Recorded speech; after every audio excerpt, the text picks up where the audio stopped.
เข้าใจดิอย่างนั้นซื่อวันนี้คอลัมน์นี่คือว่าไปกี่ ๆคอลัมน์คือความกว้างของมันซื่อที่มันจะเบิ้ลตัวเลขบ่ๆแม่นบรรจุได้จักตัวเลขอยู่ในหั่นบรรจุได้จักตัวอักษรอยู่ในหั่นเดือนหน้ามันแปะแม่นสแตนดาร์ดมันเป็น8อาจารย์ขึ้นกับเดคืออยู่ในนี้เนาะเรามีชื่อตัวเปลี่ยน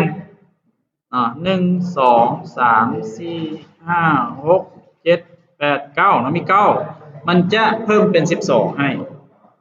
เนาะตัวอักษรนี่แม่นมันออโต้ให้เฮา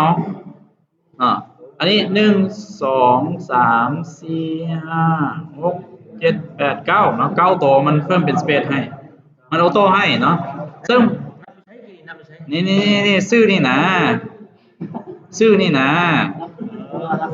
นับตัวอักษรแต่ละตัวอยู่ในนี่นะตัวโซนนั่น